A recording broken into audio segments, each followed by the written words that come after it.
I just want to invest in people that really want to be the best that they can be.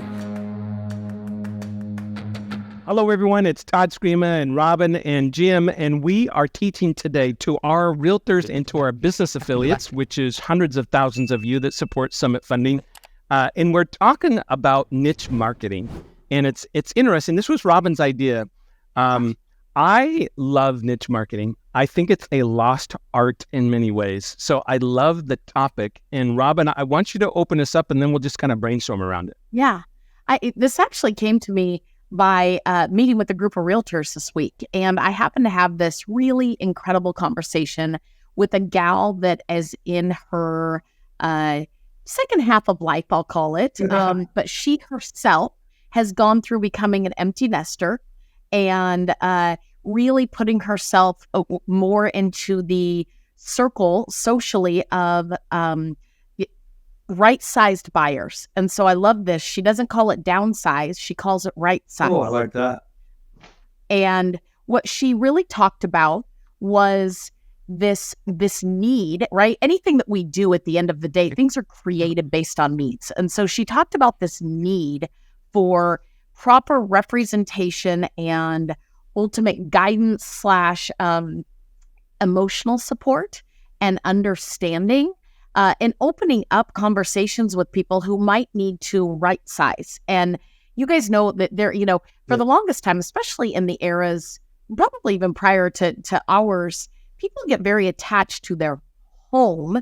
And while that's not a bad thing, sometimes that home can become a burden, if you will, to things like retirement years. Yeah. So this is just one example. It might not apply to, doesn't apply to everybody, but people need sometimes and often some sort of representation that is one step away from the emotion and the dynamics that can help people understand, hey, what do you picture? Maybe you don't picture ever mowing a lawn again in your retirement years, but you have a home with a massive lawn, right? Maybe you didn't want those stairs, or you wanted to, maybe you want to take some of that money out and do a separate reverse mortgage, that pays you every month versus having a mortgage. There's all sorts of things that can be done.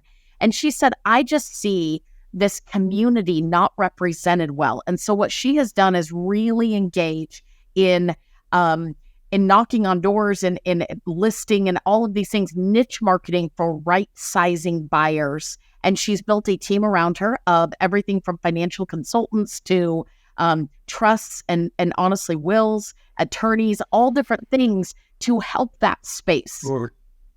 What I love about it is she's passionate about it. She's so passionate about it that she said, I love a first-time home buyer, the energy, everything. But when they want to go out and look at 100 different properties all over the place, don't know where they want to live, just all these things, I know that I'm not the best one to serve them. So I'm going to refer it, earn a commission from the referral, and I'm going to stay laser focused on helping the community. And what I see in her, she's doing a ton of volume, Todd, a ton. And the reason is she's so clear on who her customer is, on what she provides to them. She's got a beautiful value proposition. She knows everything about it. And I think one of the things that gets a little lost, you ever see those businesses fail, that they get started and they initially are serving pizza and all of a sudden they maybe expand their menu and they're like, we're dabbling in cheeseburgers and hot dogs and maybe we're going to try to put a steak on the menu and all of these things. And you're like, dude, you had really good pizza. Why'd we water down the pizza with all this other stuff? I really believe in real estate, and I'm not saying limit yourself, but there are so many that, and again, we're 100% commission, and so sometimes we let the commission lead. I'm going to represent commercial. I'm going to do this. I'm going to go 2 hours out of town and represent this.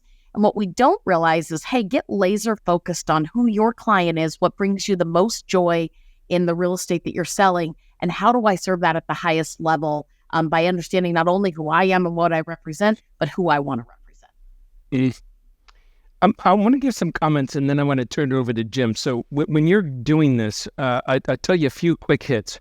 In a coaching company I had years ago, I was coaching this realtor and she says, I want to focus on divorce attorneys and help people sell their homes when they're getting divorced. And I'm like, I literally told her that won't work. She did it anyway. and end up averaging about 4 deals a month as a realtor, having 20 divorce attorneys that she serviced over the course of time. Right. So she proved me wrong. Bilingual realtors, bilingual loan officers, bilingual by its very nature. When I speak Filipino, or I speak Spanish, or I speak Ukrainian, that is a niche in and of itself. And what I can tell you is those loan officers and realtors that have those niches do, by and large, very well. Okay, so that's an example of a niche, even though we may not think of it that way. The last thing is, think of how attorneys work. There are general attorneys, just like there's general doctors, and they never make as much as specialists. So you can be an attorney and say, I'm a patent attorney. I'm a divorce attorney. I am a corporate attorney. I am there's an attorney who's a acquaintance of mine that is a international law attorney for product trade.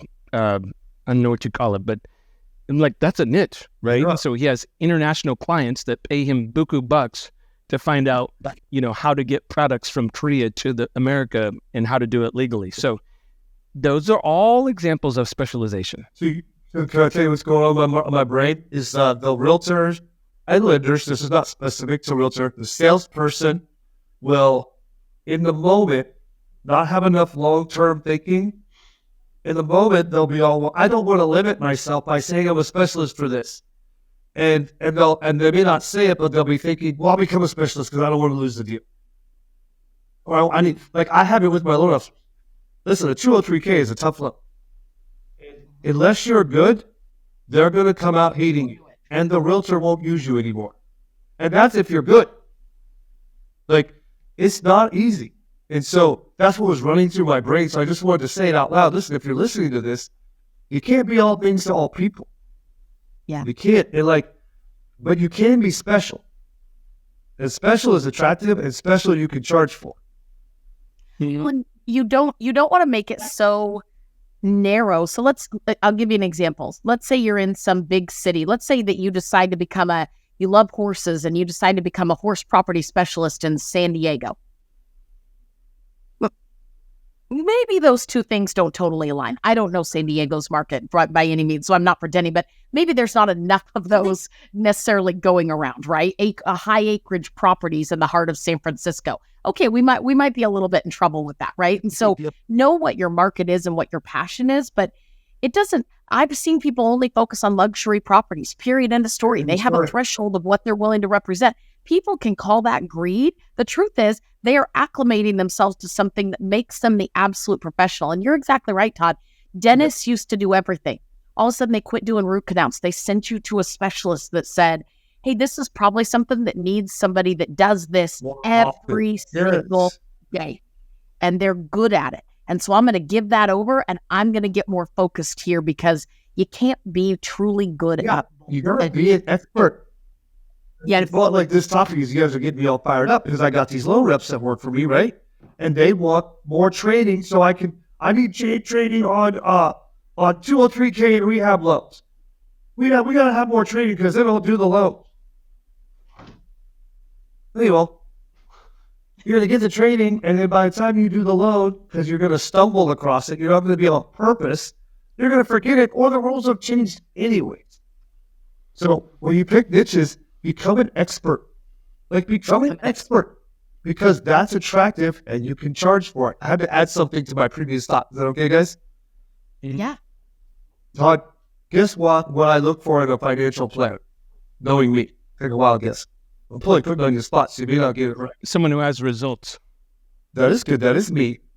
But I'll say, and what I look for, when I told my financial planner when I hired him, I said, look, if I hire you, I'm hiring you to meet with me by phone twice, phone, person.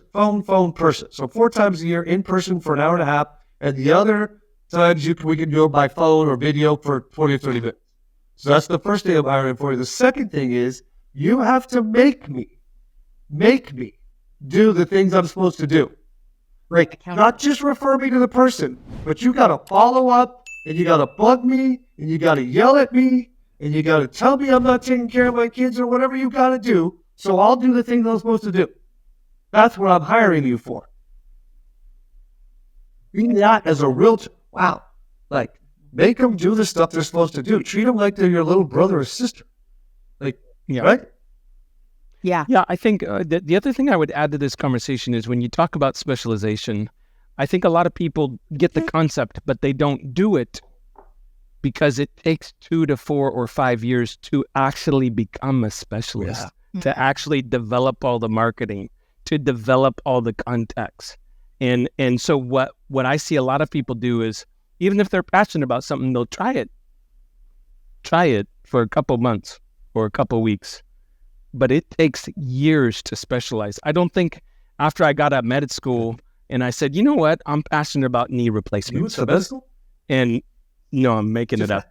And I'm like, I'm going to have to now go to surgeon school, and then I'm going to have to go to the knee replacement school. And all that may take 4, 5, 6 years to become a knee replacement doctor. But when I'm done, I'm going to make $5 million a year instead of $500,000.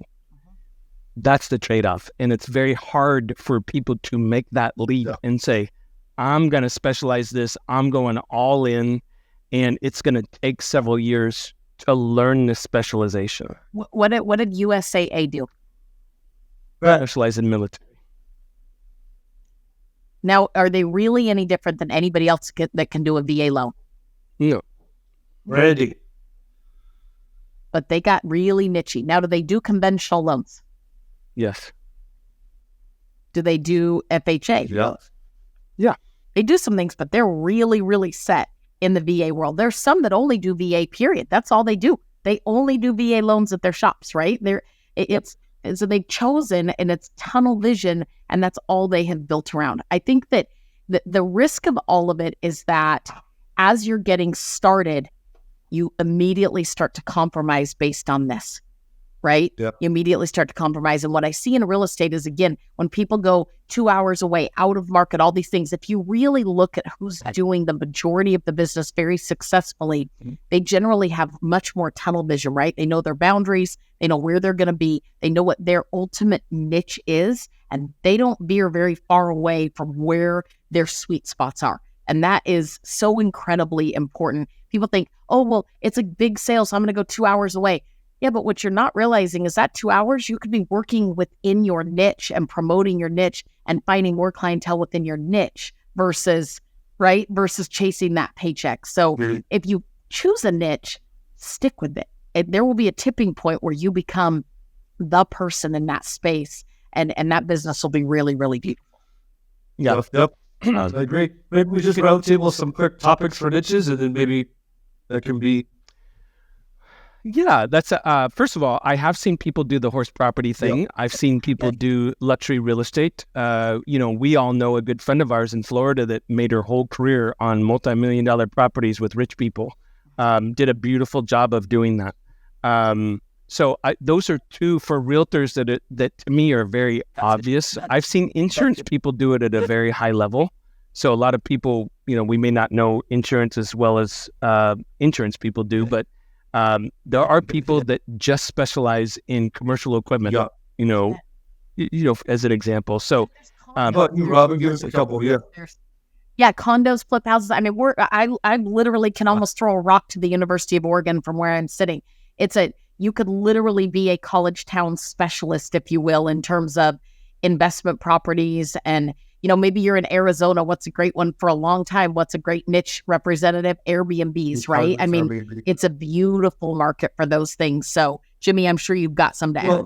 I got some to add, but before I say them, I want to say this. Whatever niche you pick, if you're a salesperson, which you are, you're going to run around talking to people about what you're going to do. That's what we do, right? We don't keep it in. We're salespeople. We're like, I'm going to do all this stuff. So here's what I want you to watch out for. Watch out for the doomsday guy. The one who says, that won't work. Oh, you can't do it that way. Oh, those don't pay enough. Oh, there's not enough of that. Like, you got to watch out for that, because there will be people, no matter what niche you pick, that will tell you that it's a terrible decision.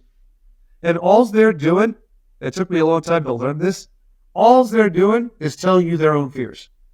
That's all they're doing. And I just didn't know that's what they were doing.